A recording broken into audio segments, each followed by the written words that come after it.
디베르 황제가 통치한 지 15해 곧 본디오 빌라도가 유대의 총독으로 헤롯이 갈릴리의 분봉왕으로 그 동생 빌립이 이두레와 드라고니 지방의 분봉왕으로 루사니아가 아빌레네의 분봉왕으로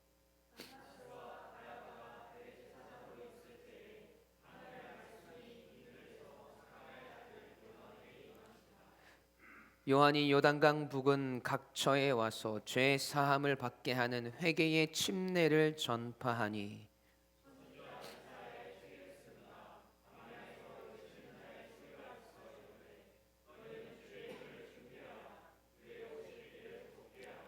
모든 골짜기가 메워지고 모든 산과 작은 산이 낮아지고 굽은 것이 곧아지고 험한 길이 평탄하여질 것이요 모든 육체가 하나님의 구원하심을 보리라 함과 같으니라. 아멘. 살아계신 하나님의 말씀입니다.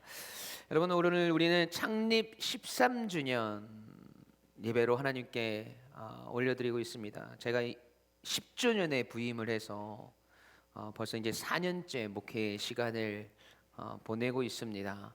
그동안의 시간들이 하나님의 은혜였고 그 은혜에 감사하는 설교를 오늘 제가 해야 하는데, 하나님은 이제 우리 교회가 그리고 우리 유광침례교회 성도들이 나아가야 할 방향과 또 마음가짐들을 저에게 주셨습니다.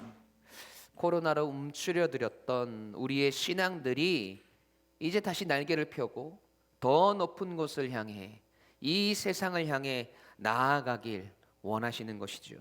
여기서 안주하지 않고 더 부흥하는 교회로, 자립하는 교회로, 더 많은 하나님의 일들을 이루는 교회로 발돋움하기를 하나님은 원하십니다.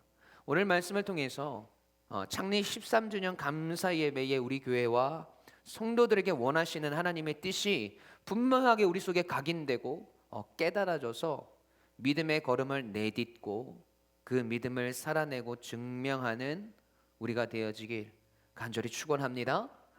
여러분, 오늘 말씀의 제목 한번 함께 읽어볼까요? 시작.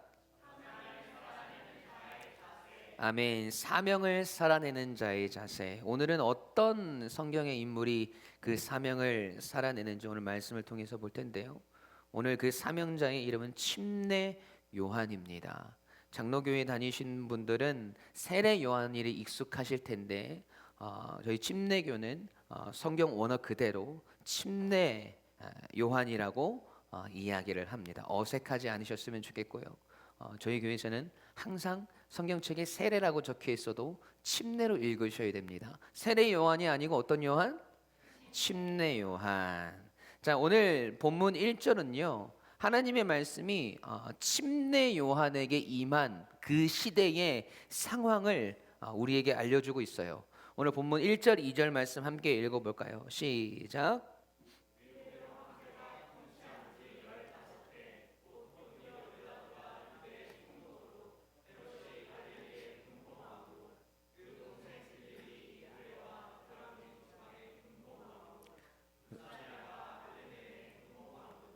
안나스와 가야바가 대제사장으로 있을 때에 아멘.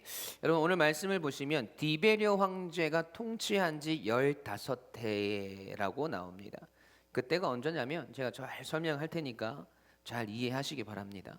정치적으로는 본디오 빌라도가 유대의 총독으로 와 있었고 헤롯이 갈릴리의 분봉왕으로 그의 동생 헤롯 빌립이 이두레와 드라고니 지방의 분봉왕으로 그리고 루사니아가 아빌레네의 분봉왕으로 또 종교적으로는 안나스와 그의 사위 가야바가 대제사장으로 있을 때입니다. 여러분, 어떤 시대인지 한 번에 아시겠습니까? 저도 잘 모르겠어요. 그런데 여러분, 한마디로 정리하면 지금 이스라엘은 로마의 통치하에 있다는 것을 말해주고 있습니다. 세상의 역사가 이제 막 로마 황제에 의해서 좌지우지되며 돌아가는 때라는 것이죠. 그리고 종교적으로는 어떤 때입니까? 안나스와 가야바가 대제사장으로 있던 때예요. 여러분, 안나스는요 사두개인이거든요. 엄청난 정치적인 권력뿐만 아니라 종교적인 권력까지도 가지고 있던 집단이 사두개인 집단이란 말이죠. 그래서 자신들의 마음대로 대제사장을 임명합니다. 자기 집안 사람들끼리 권력놀이를 해요. 자기도 대제사장인데 자기 사위도 대제사장으로 세워요. 여러분, 원래 대제사장은 누가 세우는 겁니까? 하나님께서 세우시고 기름 부은 직분이란 말이죠. 근데 사람이 대제사장을 세워요. 여러분, 정치적으로는 로마의 압제하에 있었고 종교적으로는 이미 부패해진 그 시대에 드디어 하나님의 말씀이 침례 요한에게 임하시는 거예요. 그렇지, 뭐 이 정도 타락했으면 하나님의 말씀이 임할 때가 되긴 했지라고 가볍게 여길 수가 있겠지만, 여러분 전혀 그렇지 않아요. 왜냐하면 여러분, 구약 시대의 마지막 성경이 뭡니까? 말라기죠. 말라기 선지자에게 하나님께서 말씀하신 이후에 400년이라는 시간 동안 하나님은 침묵하셨습니다. 그리고 그 침묵을 깨시고 하나님께서 400년 만에 직접 나타나셔서 말씀하시는 장면이 오늘 본문의 말씀이라는 거예요. 여러분, 오늘 본문 2절 말씀 보세요. 안나스와 가야바가 대제사장으로 있을 때에 하나님의 말씀이 빈들에서 사가랴의 아들 요한에게 임한지라. 누가복음 3장 2절 말씀이에요. 여러분, 물론 오늘 본문 앞에 누가복음 2장에 보면 예수님이 태어나실 때 천사가 이야기하는 장면이 나와요. 하지만 하나님께서 직접 말씀하시는 것은 여기 누가복음 3장이 처음이라는 겁니다. 구약의 마지막 말씀인 말라기 1장 말씀을 볼게요. 말라기 1장 1절 말씀 함께 읽겠습니다. 시작.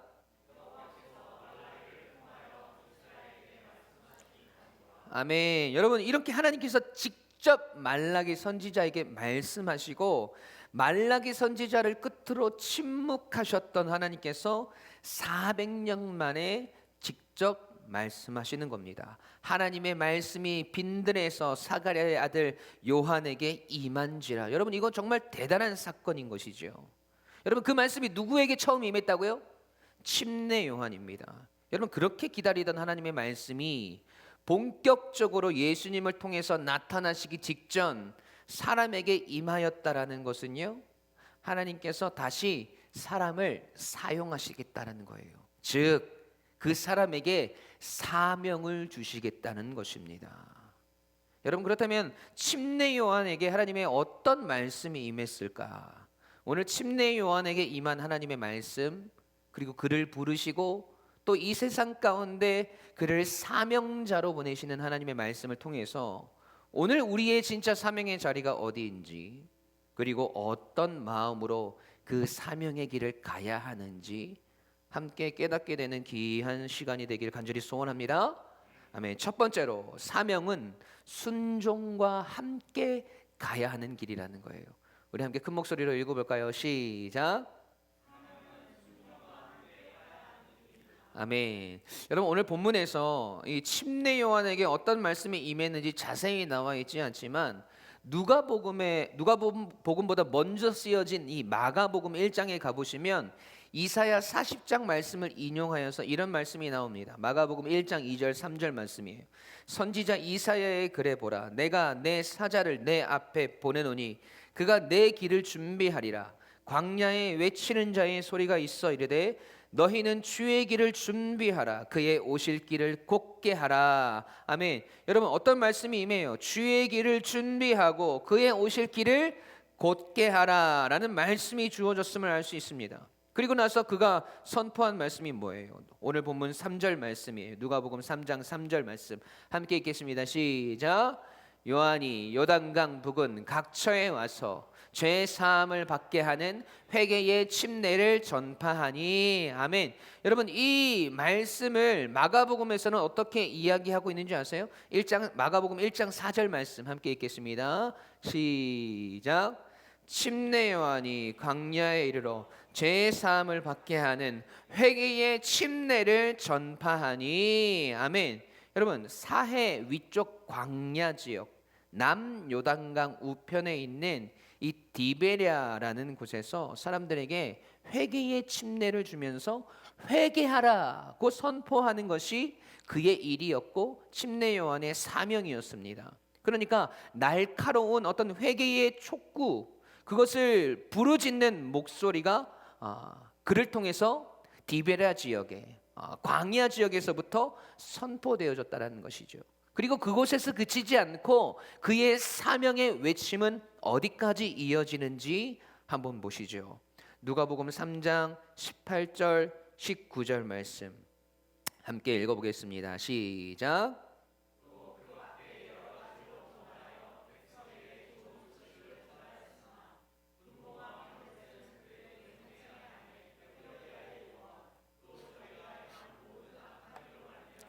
요한에게 책망을 받고, 아멘. 여러분, 침례 요한이 지금 누구에게 찾아간 거예요? 로마의 위정자들에게 찾아간 거죠.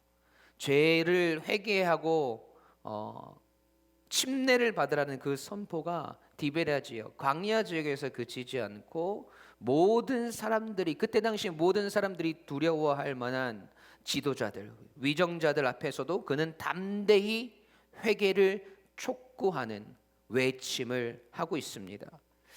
여러분, 결국 침례 요한의 모습을 한번 보세요. 지금 그가 한 것이 무엇이에요? 주님의 길을 준비하고 그가 오실 길을 곧게 하기 위해서 수많은 죄인들이 침례를 받고 그들의 죄를 회개할 것을 촉구하고 그 죄인들에게 나아가고 있습니다.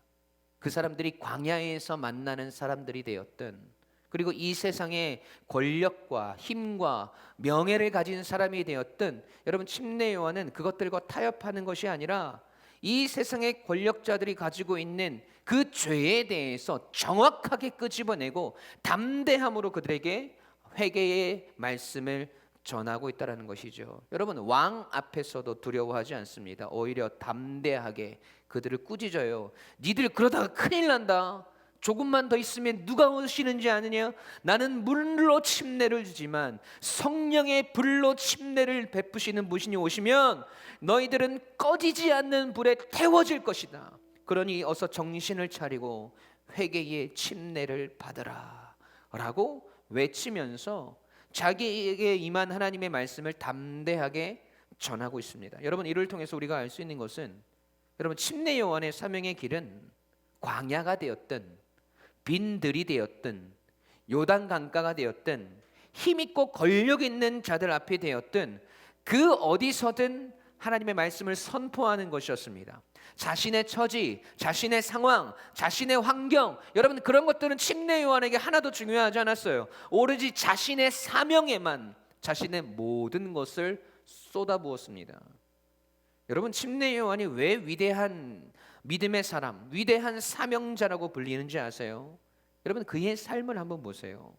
여러분, 침례 요한은 성경이 이야기하기를 가죽옷 하나 걸치고 가죽 허리띠 하나 걸치고 메뚜기와 석청을 먹으면서 살았대요. 여러분, 그 모습을 한번 상상해 보십시오. 지금처럼 멋진 무스탕이 아니란 말이죠. 그냥 동물 가죽으로 그냥 가릴 때만 가린 거예요. 여러분, 그런 사람이 세상이 바라볼 때는 남루하고 실패한 사람 같고 별것 없는 사람, 그리고 이상한 사람으로 인식되기에 충분했단 말이죠. 자신에게 임한 하나님의 말씀의 확신, 여러분, 그거 하나 붙들고 자신의 전 인생을 하나님을 위해서, 예수님의 오실 길을 예비하기 위해서 내어 던진 사람, 그 사명으로 달아 없어진 사람, 그 사람이 침례 요한이기 때문에 여러분, 우리는 그를 위대한 사명자라고 이야기하는 거예요. 마가복음 1장 6절부터 8절까지 말씀 함께 읽어볼게요. 함께 읽겠습니다. 시작. 요한은 낙타털 옷을 입고 허리에 가죽띠를 띠고 메뚜기와 석청을 먹더라. 아멘. 여러분, 이 정도 되면 여러분 거의 자연인 수준인 거예요. 사람들이 야만인이라고 부를 만한 모습이고 함께 하기를 꺼려할 만한 그러한 남루한 모습이에요. 그런데 그가 선포하는 메시지를 보세요. 7절 8절 시작.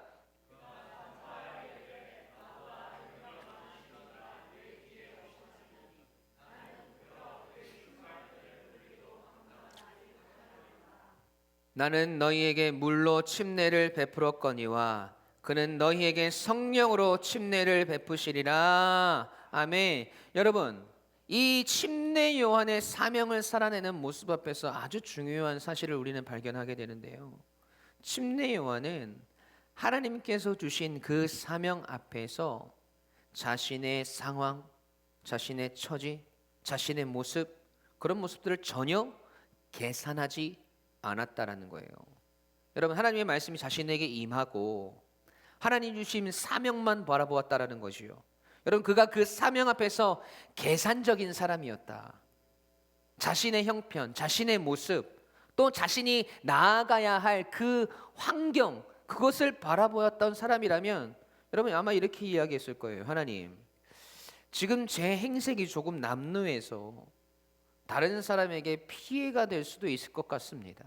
일단 제가 좀 돈을 좀 벌어서 좋은 옷을 좀 입고 좋은 차를 좀 사고 좋은 집에서 좀 살면서 사람들에게 더 영향력이 있을 때 그때 제가 그 길을 더 아름답게 예비하는 사람이 되겠습니다 라고 하지 않았어요.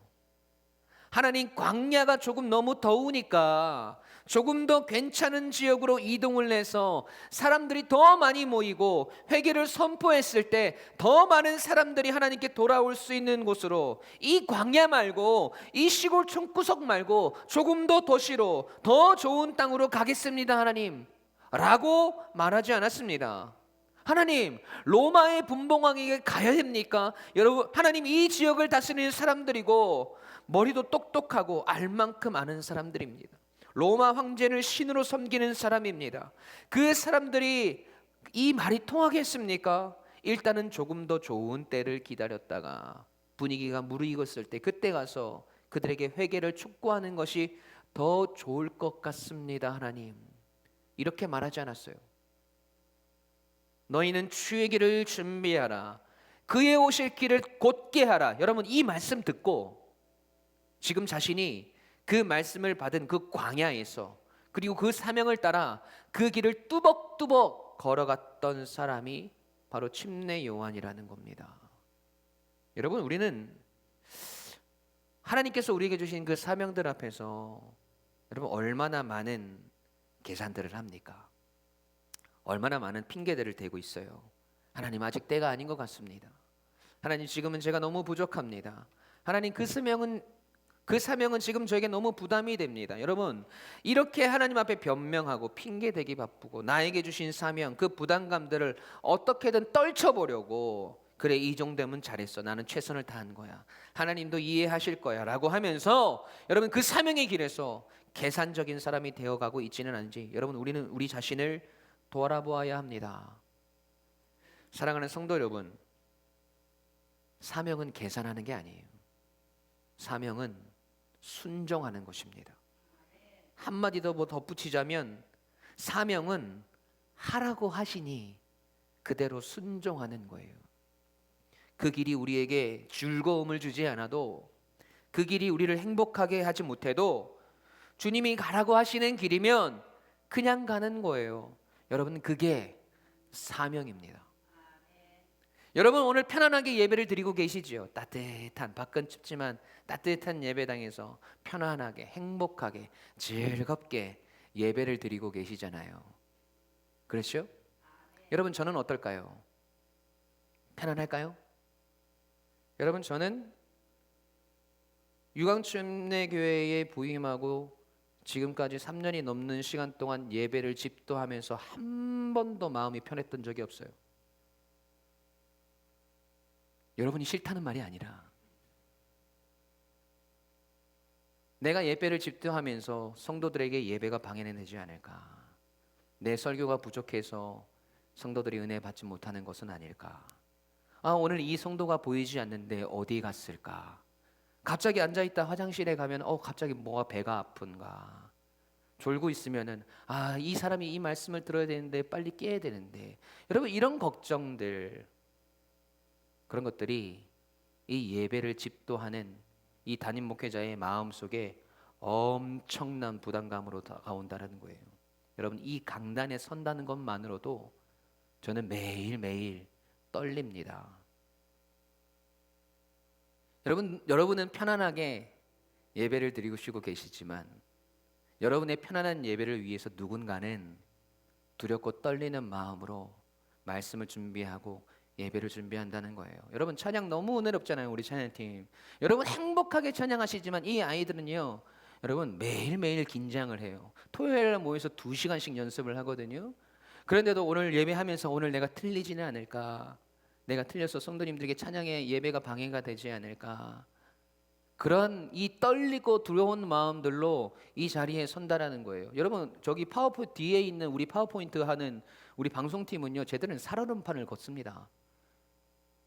긴장하면서 지금 막 본문을 보고 있을 거예요. 아 목사님이 말씀 띄우라고 했는데 조금 늦으면 어떡하지? 내 PPT를 썼는데 오타가 있으면 어떡하지? 쟤들은 매일 긴장 속에 그렇게 예배를 드리고 있다고요.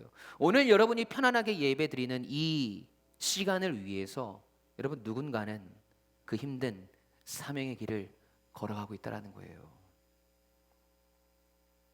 그것이 즐겁고 행복하지는 않아도, 그것이 매일의 긴장이고 두려움이어도 하나님께서 걸어가라고 하신 그 사명의 길이 때문에 두렵고 떨리는 마음으로 그 길을 가는 겁니다.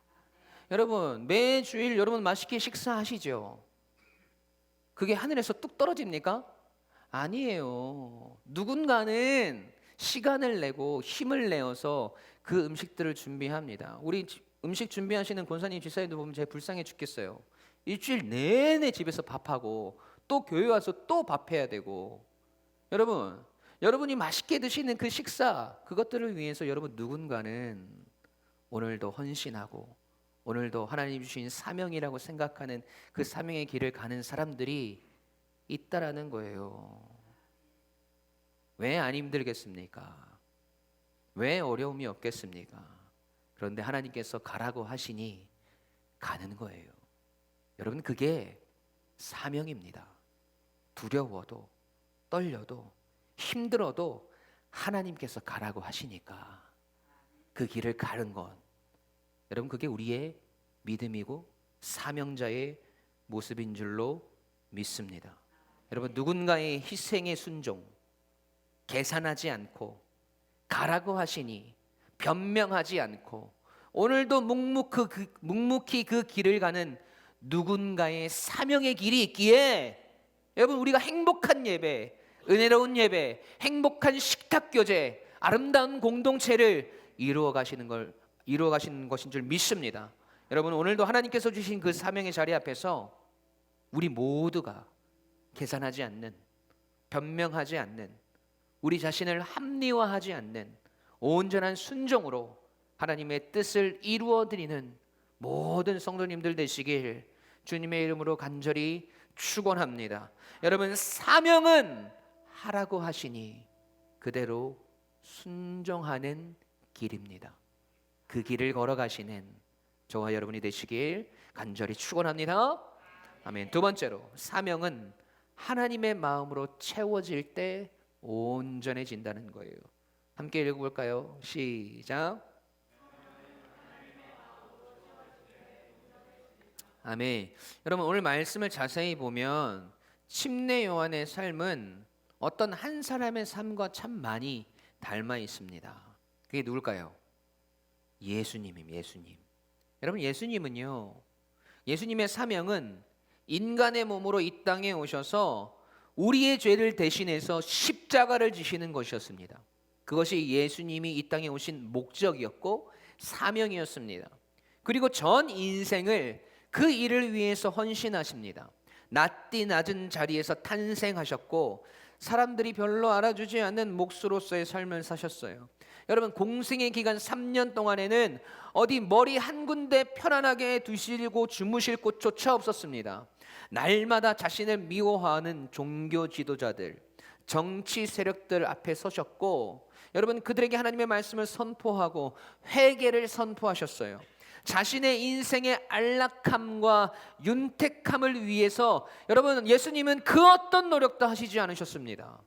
오로지 자신의 사명, 그것에만 집중하는 삶을 사셨어요. 여러분 그런데 그런 사명의 길이 어떠한 방향으로 흘러갔습니까?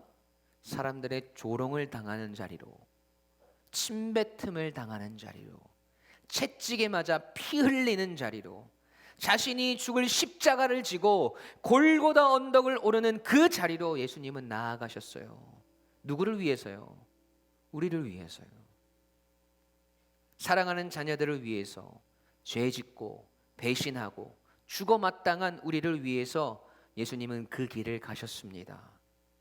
여러분, 이 예수님을 닮아 있는 침례 요한이 여러분 그저 독설만 내뿜은 사람이 아니에요. 그렇게 담대하게 이야기하는 침례 요한의 선포, 회개하라, 너희들은 회개의 침례를 받으라, 그렇게 선포하는 요한의 그 마음 속에는 분명히 하나님 아버지의 그 영혼들을 향한 간절한 마음이 녹아 있었습니다. 죽어가는 영혼들, 하나님 없이 갈 길 몰라 헤매이는 영혼들을 바라보면서 그 한 영혼 한 영혼, 그 영혼들이 회개하고 하나님께 돌아오기만을 바라는 간절한 마음이었어요. 하나님 아버지의 마음을 품고, 즉 아버지를 떠난 자식들이 회개하고 돌이켜 다시 아버지 품으로 돌아오기를 간절히 바라는 마음으로 그 사람들 앞에 섰다라는 거예요. 잘 타이르고 어르고 달래고 기다려도 안 되니까 꾸짖고 호통을 치는 겁니다. 여러분, 침례 요한만 그런 게 아니에요. 하나님도 그러셨어요. 예수님도 그러셨어요. 심지어 침례 요한은 회개하라고 외쳤지만 우리 하나님은요 훨씬 더 심하게 말씀하세요.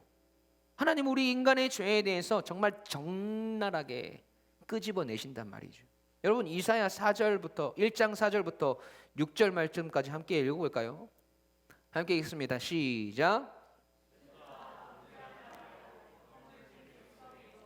행악의 종자여, 행위가 부패한 자식이로다. 그들이 여호와를 버리고 이스라엘의 거룩하신 이를 만홀히 여겨 멀리하고 물러갔도다. 너희가 어찌하여 매를 더 맞으려고 패역을 거듭하느냐. 온 머리는 병들었고 온 마음은 피곤하였으며 발바닥에서 머리까지 성한 곳이 없이 상한 것과 터진 것과 새로 맞은 흔적뿐이거늘 그들 짜며 싸매며 기름으로 부드럽게 함을 받지 못하였도다. 아멘. 슬프다 범죄한 나라요, 허물어진 백성이요, 행악의 종자요, 행위가 부패한 자식이로다. 여러분, 하나님께서 이스라엘 백성들의 죄를 왜 이렇게 적나라하게 끄집어내시고 호통을 치십니까? 왜 그들에게 매를 때리시고 그들에게 벌을 내리십니까? 여러분, 그들이 죗값을 받아 마땅한 것, 그것이 아니라 결국 그들의 회복과 구원에 하나님의 목적이 있다라는 거예요. 그래서 이사야의 말씀을 통해서 임마누엘의 약속을 주시고 그 약속이 예수님을 통해서 성취되어지지 않습니까? 그들을 구원하시고 회복하시겠다는 하나님의 열심을 여러분 보셔야 된다는 거예요. 침례 요한도 이와 같습니다. 다른 것 보지 않아요. 오직 그 죽어가는 영혼들만 보여요. 자기 자신의 외모가 어떻든, 자신의 처지와 상태와 상황과 환경이 어떻든 상관없습니다. 그 영혼들 살릴 수 있다면 내 모든 것 다 내어줘도 상관이 없는 거예요. 저 영혼들 죽어가는 꼴을 절대로 못 보는 거예요. 여러분, 그게 아비의 마음이고 그게 하나님의 마음입니다. 그게 부모의 마음이잖아요. 여러분, 그렇지 않습니까? 여러분, 제가 제 아내를 참 많이 사랑합니다. 갑자기? 그리고 참 많이 존경하는 부분들이 있어요. 왜 그러냐면 저는 치킨을 먹으면 닭다리를 제가 먼저 먹고 싶거든요. 근데 저희 아내는 항상 그 아이들에게 먼저 주더라고요. 그래서 제가 한 3, 4년 동안 닭다리를 먹어보지 못했던 적이 참 많아요. 저는 아이들한테 장유 유서를 가르치고 싶거든요. 어른이 먼저 다리를 먹는 거다. 예의 있는 아이들을 좀 기르고 싶은데 저희 아내는 그렇지 않더라고요. 막 제 손을 막 치면서 그 아이들을 먼저 생각을 하더라고요. 뭐 이 닭다리뿐만 아니라 이 정말 저희 아내에 대해서 제가 존경했던 부분이 뭐냐면, 저희 예진이가 예전에 어렸을 때 강아지 때문에 놀라가지고 피하다가 상모서리에 눈과 눈 사이 이 미간 부분을 찧은 적이 있습니다. 정말 하나님의 은혜로 이 중간에가 찍혀서 피가 엄청 났었는데 조금만 더 틀어졌으면 눈에 찍혔겠죠. 그래서 병원에 가서 한 네 바늘인가를 꿰맸단 말이죠. 그래서 제가 그 아이를 보면서 저희 아내한테 이렇게 얘기했어요. 여보, 진짜 진짜 감사하다. 와, 하나님이 진짜 지켜주셨다. 조금만 더 옆으로 틀어졌으면 어떡할 뻔했나. 예진이 실명할 뻔했다. 그렇게 됐으면 어떻게 했겠냐. 와, 나중에 커서 눈 이식해야 되고 막 이런 일들이 벌어지지 않았겠냐. 얼마나 이 감사한 일이냐. 그랬더니 저희 아내가 그래요. 나는 거기서 예진이가 만약에 눈을 다쳤으면 거기서 내 눈 빼줬을 거라고. 그렇게 얘기를 하더라고요. 야, 그래서 정말 야, 엄마는 정말 위대하구나. 어머니의 마음은 좀 다르구나. 그래서 그 큰 사랑의 마음을 제가 보고 좀 존경하게 됐어요. 내가 아직 부족한 아버지구나. 내 사랑이 부족하구나. 라는 것을 그때 제가 뼈저리게 느꼈어요. 여러분, 자식을 위해서 내 눈을 하나 빼주는 것이 아깝지 않은 것이 부모의 마음이더라고요. 여러분, 그 모습이 신앙적으로 보면 예수님의 모습이고 오늘 말씀의 침례 요한의 모습입니다. 그런데 그 부모의 마음이, 그 아버지의 마음이, 그 사랑과 헌신이 여러분 우리 유광침례교회 공동체 안에서도 여전히 똑같이 이루어져야 한다는 사실 여러분 알고 계세요? 지금 여기 앉아 있는 모든 유광교회 가족들이 그 사명의 바운더리 안에 있는 사람인 거 아시나요? 여기서부터 우리의 사명이 시작되어야 한다는 거 여러분 알고 계세요? 여러분 옆에 분들 보세요. 멀쩡해 보이시죠? 여러분 근데 그 속을 들여다보면 새까맣게 타들어가는 삶들이 많이 있습니다. 그런데 그 마음이 아버지의 마음으로 바라봤을 때 여러분 그때 비로소 보여진다는 거예요. 겉으로 멀쩡해 보여도 속은 아픔과 상처로 가득 차 있고 남몰래 눈물 흘리고 있고 그 누구에게도 말하지 못한 나의 부끄러운 상처들을 쥐어잡고 그래도 주님 바라보고 오늘도 눈물로 기도로 버티고 견디는 분들이 여러분 있다라는 거예요. 그냥 볼 때는 절대 안 보여요. 아버지의 마음을 가져야 보입니다. 여러분 그들을 향해서 우리의 사명의 발걸음이 향해야 되는 거예요. 그 영혼들 죽어가는 걸 절대로 못 보는 우리가 되어야 합니다. 여러분 여기서부터 우리의 사명이 시작되어야 합니다. 멀리서 우리의 사명을 행하려고 여러분 하지 마세요. 멀리서 우리의 사명을 찾지 마세요. 지금 이 자리에서부터 여러분 시작하시기 바랍니다. 오늘 우리 교회 안에서 함께 예배하는 이 예배 공동체 안에서부터 시작되어서 우리의 삶의 자리로 뻗어나가는 것입니다. 여러분 침례 요한도 그랬어요. 광야에서부터 하나님께서 부르신 그 자리에서부터 시작했습니다. 영혼들을 향한 하나님의 마음을 붙들고 그 하나님께서 부르신 그 광야에서부터 시작해서 그의 지지경을 넓혀서 로마의 위정자들에게까지 이르러 회개를 선포하는 침례 요한의 모습을 오늘 우리가 발견하게 되지 않습니까? 여러분 예수 그리스도를 닮아 있는 사명의 길, 아버지의 마음은 항상 낮은 곳으로, 아픔이 있는 곳으로, 상처가 있는 곳으로, 그것이 생각보다 가까운 곳으로 향해 있다는 것을 여러분 잊지 마시고 그 영혼들을 위한 일이라면, 그 영혼들이 회복되는 길이라면, 그 영혼을 살리는 길이라면 그 어떠한 손해와 어려움도 감내할 수 있는 아버지의 마음을 가진 성도, 그 사랑이, 그 사명이 오늘 우리를 부르신 이곳에서부터 시작되어지는 사명자의 길을 걸어가시길 주님의 이름으로 간절히 축원합니다.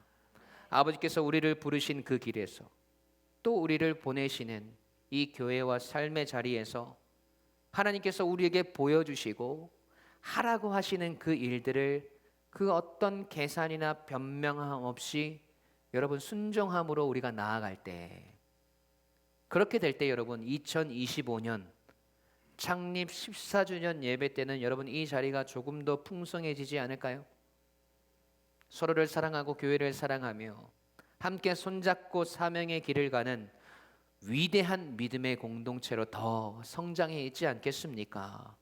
여러분, 그 치열한 사명의 길을 계속해서 걸어갈수록 우리 가운데 역사하시고 하나님의 살아계심을 계속해서 보여주시지 않겠습니까? 여러분, 1년 후에 다시 확인해 보시죠. 창립 14주년이 되어서 감사의 예배를 하나님께 올려드릴 때 여러분, 우리에게 주신 그 사명을 하나님 아버지의 그 마음을 품고 순종함으로 나아간 우리의 인생을, 그리고 우리 교회를 하나님이 어떻게 책임져 주셨는지, 어떻게 열매 맺게 하셨는지, 어떻게 인도하셨는지 그날들을 기대하며 오늘을 충성된 사명자로 살아가시는 저와 여러분이 되시길 주님의 이름으로 간절히 축원합니다. 아멘. 우리 함께 찬양하시겠습니다. 네, 넘쳐나리라는 찬양, 넘쳐나리라. 우리 아까 우리 청년회에서 특송을 했던 곡이에요. 오늘 우리가 사명을 살아갈 때, 오늘 우리에게 주신 일들을 계산하지 않고 믿음으로 순종하며 나아가고, 또 하나님 아버지의 마음으로 가득 채워진 우리의 그 사명의 길이 되어질 때, 여러분, 우리의 인생 가운데, 우리 교회 가운데 넘쳐나도록 가득 채우시는 하나님의 은혜를 우리가 경험하게 될 줄로 믿습니다. 우리 함께 고백할까요?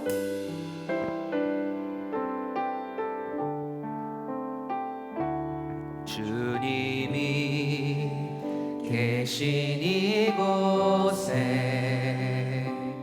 은혜가 넘쳐나기를, 우리의 왕의 왕 되신 주님의 나라가 이곳에 서기를, 주님의 십자가 보혈 강같이 온 땅에 흘러 우리의 왕의 왕 되신 주님이 꿈꾸신 그 교회 되기를,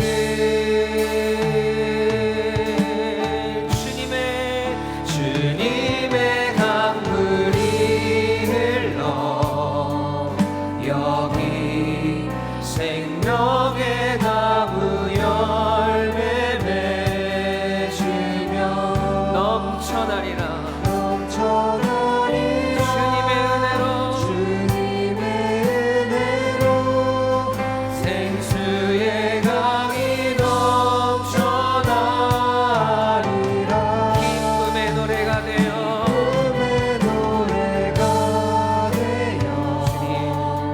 여기 마르지 않는 샘이 되리니 넘쳐나리라.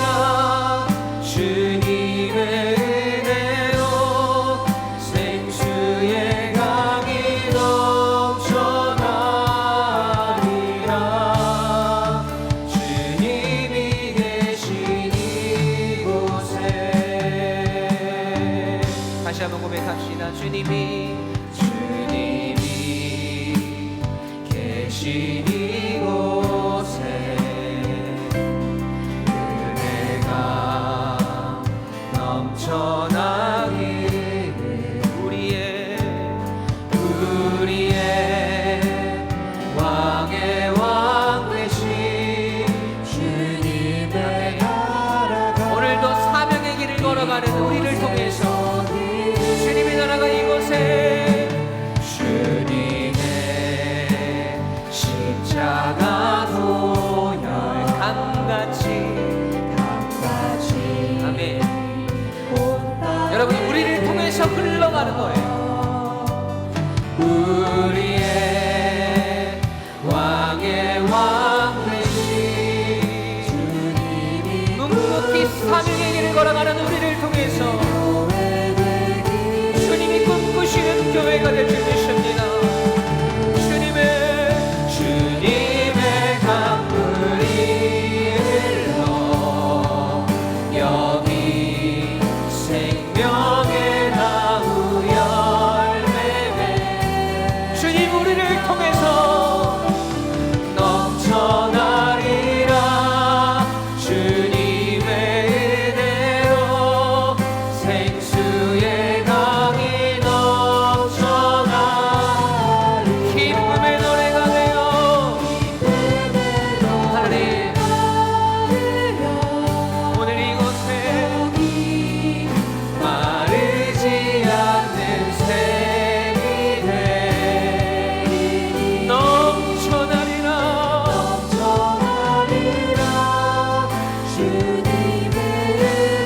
생수의 강이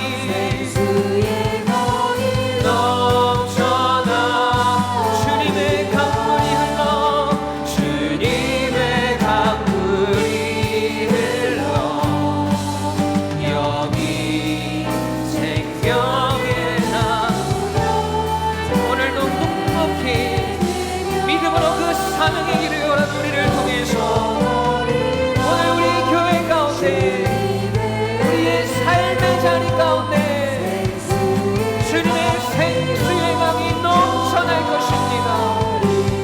기쁨의 노래가 되어 여기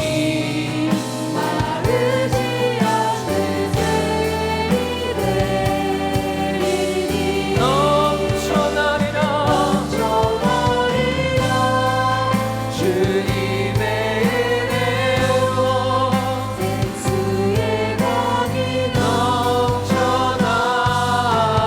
넘쳐나리라. 주님이 계신 이곳에 아멘. 여러분 우리 가슴에 손을 얹고 기도합시다. 여러분 주님의 강물이 흘러 오늘 여기에 우리 교회에 우리의 삶의 자리 가운데 생명의 나무가 열매를 맺으며 주님의 은혜로 그 생수의 강이 넘쳐 흐르는 오늘 우리의 삶의 자리가 마르지 않는 삶이 되어지고 날마다 주님의 은혜로 가득 차는 여러분 그러한 은혜의 땅이 되기 위해서는요 오늘도 하나님께서 우리에게 주신 그 사명의 걸음들을 계산하지 않고 오늘도 하라고 하시니 순종으로 그 믿음의 길을 걸어가는 그 사명자를 통해서 주시는 열매인 것을 여러분 잊지 마십시오. 우리의 삶에 하나님의 은혜가 넘쳐나고 하나님의 역사가 넘쳐나며 생명의 나무가 열매를 맺기 위해서는 여러분 오늘도 믿음으로 그 인생을 살아내며 묵묵히 하나님께서 우리에게 주신 그 사명의 길을 걸어가는 오늘 우리의 모습을 통해서 이루어지는 일임을 여러분 잊지 마십시오. 그 마음 가운데 하나님의 마음이 채워지고 영혼들을 향한 이 세상을 향한 우리의 삶의 영역들을 향한 그 하나님의 애타는 마음 그 사랑의 마음이 우리에게 채워져서 하나님 그 믿음의 길을 그 사명의 길을 오늘도 우리가 순종함으로 나아가게 하옵소서. 우리의 그 사명의 길을 통해서 하나님 우리의 삶 가운데 생명의 나무가 열매를 맺고 주의 은혜가 넘쳐나며 생수의 강이 넘쳐나는 자리가 되게 하옵소서. 하나님 내가 그렇게 헌신하겠습니다. 하나님 오늘도 그 사명의 길을 걸어가겠습니다. 하나님 내가 계산하지 아니하고 내 상황과 환경들 내 처지들을 바라보지 아니하고 하나님께서 걸어가라고 하신 그 길 하나님 내가 걸어가겠습니다. 하나님 그 길 끝에 하나님의 역사하심 하나님의 살아계심과 오늘도 우리의 삶 가운데 주의 생명의 나무의 열매를 맺게 하시는 그 은혜들을 경험하는 복된 삶도의 삶이 되도록 하나님 우리 유광 침례교회 되도록 하나님 인도하시고 역사하여 달라고 하나님 내가 그 길을 걸어가겠다고 우리 시간 하나님 앞에 작정하며 기도함으로 나가겠습니다. 우리 함께 기도하십시다.